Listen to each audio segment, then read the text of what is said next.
sur Facebook. Oui, oui, tout à fait. Comment on passe d'une période... Parce que j'ai lu un extrait... Tu peux te lever parce qu'il y a la puissante carrure d'Adam qui fait obstacle à ta voix. C'est dans le discours sur les inégalités où il dit...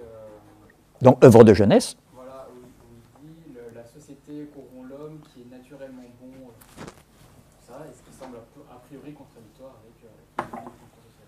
Avec le contrat social. Voilà, je te remercie. Il y en a des contradictions chez Rousseau, n'est-ce pas? Il y en a, mais alors celle-là, c'est celle qui traverse en diagonale son œuvre. Comment on peut être l'auteur qui dit « tout est bon sortant des mains de l'homme », lapsus, tout est bon sortant des mains du Créateur, tout dégénère entre les mains de l'homme. Donc c'est à sa naissance que l'homme est bon. Je vous rappelle que nature vient de nat, natal, naître. Le naturel dans le langage de la représentation, celui de l'idéologie, ce n'est pas la nature de la physique. C'est ce qu'on a par naissance. Je vous dis ça pour vous rappeler que nous ne sommes pas nés dans la nature, nous les hommes. Nous sommes nés, il y avait un landau. Avant même que l'enfant soit né, il y avait déjà le landau qui était prêt dans la chambre. Vous voyez ce que je veux dire? Ce n'est pas la nature. C'est un monde qui a une histoire, qui a un héritage. Il y a un toujours déjà complexe, un toujours déjà complexe. Et pas un commencement simple. Donc, ce Rousseau-là, comment on passe de ce Rousseau naturaliste à celui qui va jusqu'à dire, ça j'ai apporté ça. C'est le texte dont je t'ai parlé dans ma petite réponse, où on dirait c'est pas possible, c'est pas le même type, quoi. Où Rousseau fait parler carrément l'État, l'État, la société, par rapport à celui qui s'en plaint, qui dit quand même, moi je perds ma liberté là dans la collectivité.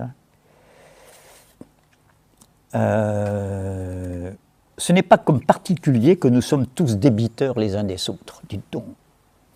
Il y a le FMI qui dit qu'on a une dette à l'égard, pas moi, de l'Allemagne, du FMI. Alors, Rousseau, c'est le contraire. Nous sommes tous débiteurs les uns des autres. Schäuble me doit de l'argent. C'est ça qu'il dit Rousseau, là. Madame Merkel vous doit du blé. Ou elle en doit aux Grecs. Mais comme membre de la société à laquelle chacun doit tout. D'ailleurs, le prix dont on paye tous les secours qu'on reçoit est lui-même un don de la société. Un homme peut-il rien posséder sans le concours et le consentement des autres, sans ce contrat tacite qu'ils ont passé? Jamais Rousseau a été aussi clair, même dans le contrat social, que le contrat social, il y en a souvent qui se représente d'une cérémonie imaginaire où on signe le contrat social. Non, c'est un contrat tacite qui existe depuis l'aube des temps. C'est ça que Rousseau est le premier à avoir compris. Ce n'est pas un devoir-être. On devrait faire une société qui marche selon les termes du contrat. C'est le contrat qui est premier. Et quand ça ne va pas, c'est qu'il est violé. Mais l'humanité ne serait jamais apparue s'il n'y avait eu que la force. Voilà ce que dit Rousseau. C'est pas le contrat tacite. Dans l'état de nature, rien n'existe que le nécessaire. Et tout le superflu qu'on voit parmi nous n'est point la somme des travaux des particuliers. Quand je dis le superflu, ne croyez pas qu'il est en train de penser au luxe. Le superflu, c'est à partir du moment où vous mettez les radis le dimanche dans une famille ouvrière ou paysanne en rond autour du sauciflard. Ou l'inverse. Pour faire un peu la différence, c'est dimanche, il y a des potes. C'est superflu, ça. Je veux dire, du point de vue nutritif, qu'est-ce que ça change? Mais du point de vue humain, tout est là, vous êtes d'accord? Quand même. Puis on met une nappe un peu mieux que d'habitude. Ça ne nourrit pas plus. Biologiquement, ce n'est pas du plus. L'homme se nourrit de l'homme. Voilà ce qu'est en train de dire Rousseau. Toute anthropophagie mise à part. Donc, eh bien oui. Vous me parlerez, c'est l'État qui parle à l'individu, vous me parlerez, je le prévois, des désordres de l'État social où le bien public sert de prétexte à tant de maux. Mais il faut distinguer l'ordre civil de ses abus. Et de ce que tous ne rendent pas à la société ce qu'ils lui doivent, on ne peut pas conclure que nous ne lui devons rien. Et ce n'est pas à elle qu'il faut nous en prendre si, ne faisant rien de ce qu'elle ordonne, nous nous rendons malheureux en l'offensant. On croirait que ce n'est pas le même, n'est-ce pas, Sébastien? Alors, mais un avantage infiniment supérieur, on arrive maintenant à ce que Rousseau juge le détour indispensable par le social, mais un avantage infiniment supérieur à tous les biens physiques, je vous rappelle que c'est nature tout de même, et que nous tenons incontestablement de l'harmonie du genre humain, est celui de parvenir par la communication des idées, vous comprenez que j'ai attendu la dernière séance, pour vous dire que nous ne nous entretenons pas ensemble pour rien. La communication des idées et le progrès de la raison jusqu'aux régions intellectuelles, d'acquérir des notions sublimes de l'ordre de la sagesse et de la rectitude morale, de nourrir nos sentiments du fruit de nos connaissances. Rousseau, dont on dit qu'il passe son temps à faire l'apologie du sentiment et d'humilier la raison au profit du sentiment, affirme là, n'est-ce pas, qu'il faut, l'expression est claire, nourrir nos sentiments du fruit de nos connaissances. Vous vous rappelez le soleil chez Platon qui donnait aux êtres croissance et nourriture. De nourrir nos sentiments du fruit de nos connaissances, de nous élever par la grandeur de l'âme au-dessus des faiblesses de la nature et d'égaler à certains égards, on arrive à une limite, par l'art du raisonnement, les célestes intelligences. Enfin, de pouvoir, à force de combattre et de vaincre nos passions, Rousseau, vaincre nos passions, dominer l'homme et imiter la divinité même. Ainsi, ce commerce continuel d'échange, de soins, de secours et d'instruction nous soutient quand nous ne pouvons plus nous soutenir nous-mêmes, nous éclaire quand nous avons besoin d'être éclairés, et met en notre pouvoir des biens d'un prix inestimable qui nous font mépriser ceux que nous n'avons plus. Voilà les vrais dédommagements qui consolent un honnête homme au sein du malheur des pertes de la nature et des abus de la société. Je saute ce passage-là. Oui, regardez celui-ci par contre.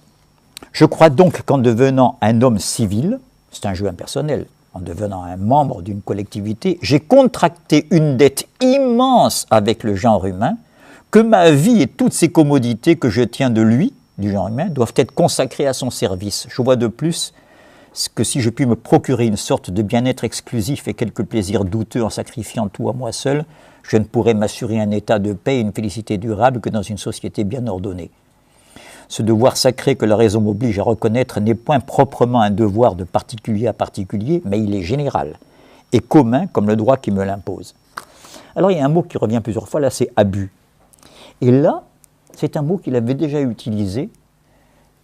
On est en philosophie, je suis obligé d'interroger les mots dans leur littéralité, dans le contrat social, dans un passage que vous avez déjà cité, qui est justement le fameux passage où il exprime le passage de l'état de nature à l'état civil. Et commencez pas à croire qu'il y a 10 000 ans, 10 millions, 4 millions d'années. Il paraît qu'on vient de trouver au Maroc l'homo sapiens le plus... Si vous suivez un petit peu l'actualité. Oui, les Marocains ont marqué un point, là. Il paraît que les Algériens fouillent pour en trouver un plus vieux, maintenant. C'est bonne guerre. Oh, les Corses vont les départager. On va finir par trouver l'homo bastiensis. J'ai dit ça parce que les Corses se vantent d'avoir inventé l'écriture et qu'on l'a refilé aux Mésopotamiens par charité. Je l'ai vu dans une librairie à Bastia, ça. Bon, donc, ne croyez pas qu'on est en train de parler du passage à l'état civil comme un truc qui s'est passé. Ceux qui suivent un petit peu ce que je dis se rappellent que j'avais insisté là-dessus une fois. Ce passage du état civil se fait à chaque instant, en ce moment, quand nous parlons. À chaque moment, nous sommes sollicités par deux législations différentes. Pardon de revenir toujours à l'exemple le plus banal, mais c'est parce que je l'ai sous la main et qu'on n'a pas besoin de matos et d'audiovisuel pour l'illustrer.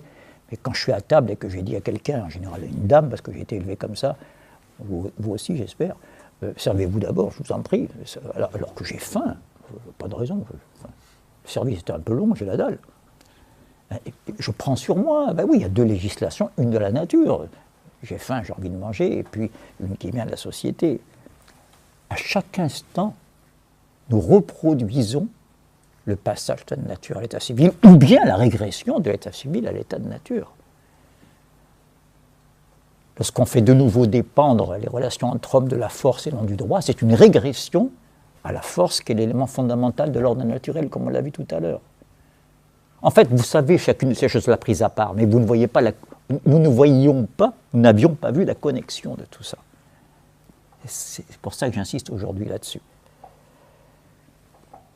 C'est une des plus fantastiques, je ne parle pas de Macron là, ça fait... non, sérieusement, ça fait presque 3 générations maintenant qu'il y a une régression par rapport au point où l'humanité a été arrivée par des luttes, ce n'était pas tombé du ciel. Je fais une parenthèse, mais ça commence à me bassiner quand on dit qu'il y en a marre des privilèges. Il paraît que la retraite, par répartition, le fait de négocier par branche, que tout ça, c'est des privilèges dont les Français seraient plus friands que les autres. Privilèges, vous savez ce que c'est? On a fait la révolution à cause de ça, les privilèges. C'est de naissance.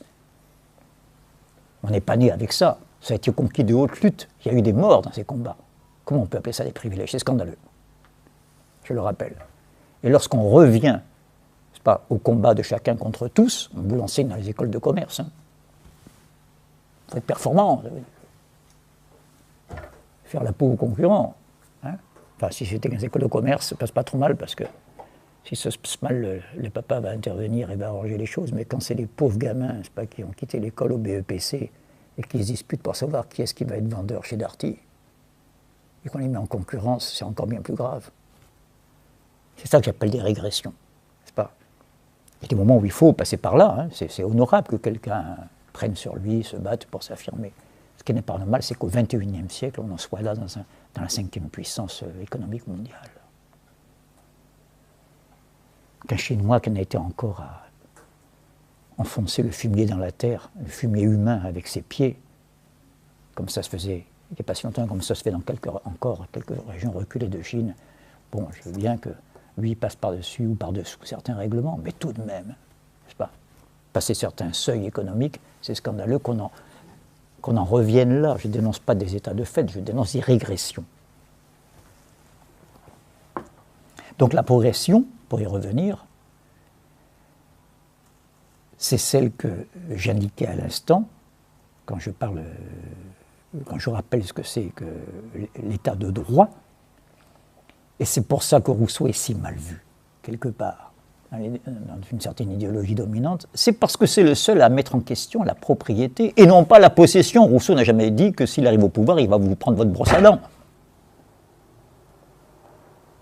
Ça, c'est la possession.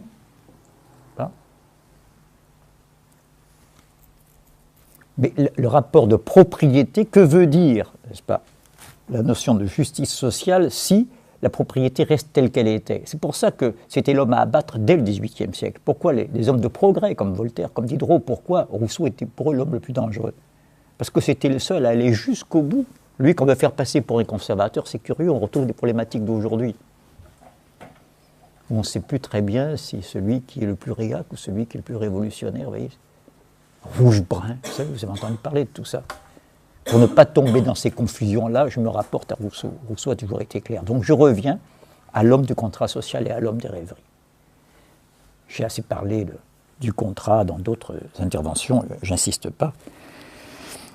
Sur la propriété, sur le fait qu'il n'y a pas de nature vile et de nature noble, il n'y a pas des esclaves par nature. Je dis ça parce que dans la dernière fois que je m'y attarde, pour aller assez vite, Aristote, il avait lu dans Aristote qu'Aristote disait « Il y a des hommes nés pour commander et des hommes nés pour obéir. » Ah, c'est des natures, c'est des ontologies, ça, c'est des identités. Tu as une tronche d'esclave, ça se voit tout de suite, c'est pas comme moi. Bon, ou l'inverse, il y en a qui s'humilient. Et Rousseau, commentant ce passage, dit dans le contrat social, Aristote avait raison, mais il prenait les faits pour la cause. Il avait raison à l'envers. Tout homme né dans l'esclavage est né pour obéir, c'est certain. Les esclaves oublient tout dans leur faire jusqu'au désir d'en sortir. Ça, c'est écrit en toutes lettres dans le contrat social. Les esclaves oublient tout dans leur faire jusqu'au désir d'en sortir. La force a fait les premiers esclaves, je continue à le citer, leur lâcheté les a perpétués. Vous voyez, on parle beaucoup de la servitude volontaire aujourd'hui. La force a fait les premiers esclaves, leur lâcheté les a perpétués. Et je fais une dernière citation, toujours dans le même passage. S'il y a des esclaves par nature, ce qui donne hélas raison à Aristote au niveau empirique, c'est parce qu'il y a eu des esclaves contre nature. Rousseau réintroduit l'histoire, là où on ne voulait voir que la biologie. C'est ça qui fait son actualité. Il ne vaut pas des Hutus et des Tutsis, des Corses et des Français, des jeunes et des vieux, des femmes et des hommes. Il voit une histoire. Il y a bien des différences dans tout ça, mais des différences de moment, et non pas des différences de nature. Donc, j'insiste plus, je reviens aux rêveries, le contraire.